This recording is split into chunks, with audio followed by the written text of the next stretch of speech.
So the next is net positive suction head. Okay, net positive suction head. This is also very important. Okay, what is net positive suction head is absolute pressure head at the inlet of the pump plus velocity head minus vapor pressure head. Okay, net positive head is equal to absolute pressure head at the inlet of the pump plus velocity head minus vapor pressure head. So here P, so first positive, P positive, so plus velocity head suction, S means subtraction, so minus vapor pressure head. Okay, we are subtracting the we are having two terms. Net positive suction head is absolute pressure head at the inlet of the pump. P means positive, so plus velocity head. S means you can consider it as a subtraction, so minus vapor pressure head. Okay, so here absolute pressure head at the inlet of the pump is P1 divided by rho g plus V s square divided by 2g minus vapor pressure head is PV divided by rho g.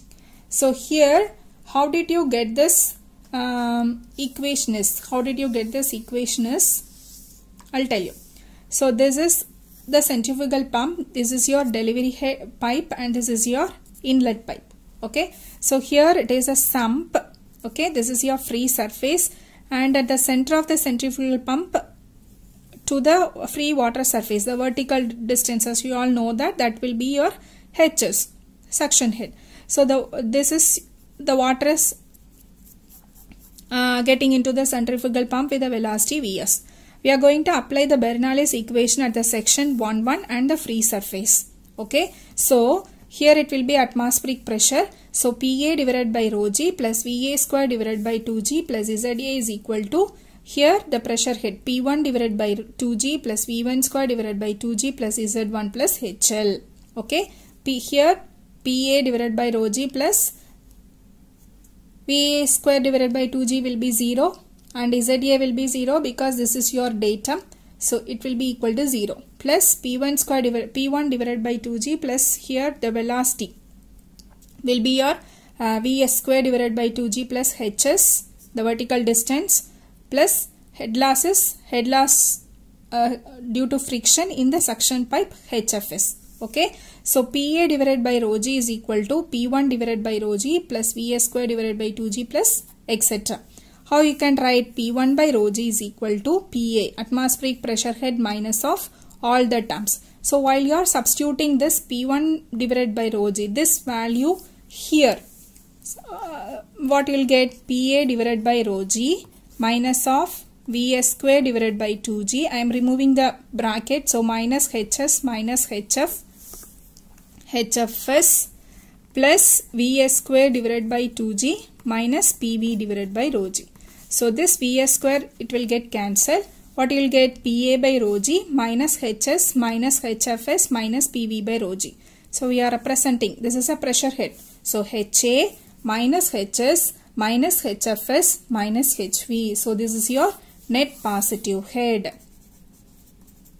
Net positive suction head. Simple.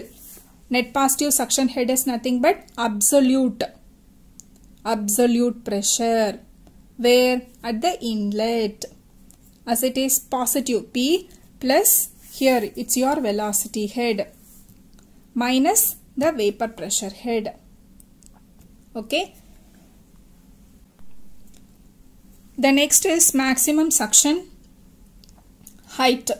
That is this portion. What should be the height? You have to maximum height you can give for the centrifugal pump to lift the water. What is the maximum height you have to provide? Okay, this is the condition. The pressure at the inlet of the pump should be equal to the vapor pressure of the liquid. So we know that from this equation we know that P1 divided by rho g should be equal to PA by rho g minus of this much.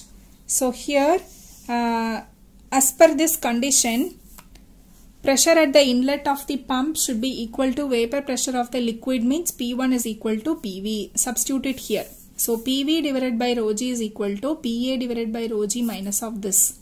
So here PA divided by rho G is equal to like this. We'll get like this.